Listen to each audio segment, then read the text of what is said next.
prezidentūroje. Taip. Tokių jėgų. Tai kad ar turėsit, pavyzdžiui, dabar abiem kandidatams stuburą atsilaikyti prieš tą sistemą, kur yra jau tiek daug, sakykime, tiek metų jau įsišaknyjusi ir kuri valdo, kad nesvarbu, kas tenai ateina, jinai įtraukia ten tą žmogų.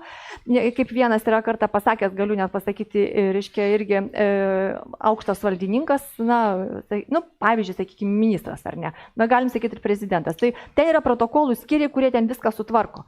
Ir tu sako, tau tik tai ateina, tu šiandien ten važiuoji, čia juostelę perkalbi, čia su to susitinki, čia ten skrendi ir tu sako, tik tai žiūri, kad tu pats nieko nereguliuoji, tu tave reguliuoji.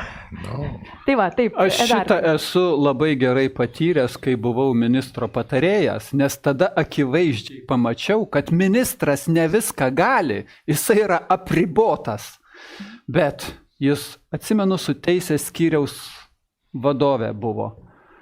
Ministras pasakė, reikia taip ir taip padaryti, teisės skyriaus vadovė sako, negalima taip, nes negalima, nes prieštarauja kažkam tai. Tai tokiu atveju vadovas, ar tai būtų ministras, ar tai būtų prezidentas, turi pasakyti elementariai, suraskite, kaip pagal įstatymus įgyvendinti mano nurodymus. O jeigu jūs nesugebat, jūs esat netinkamai pozicijai. Ačiū, viso gero.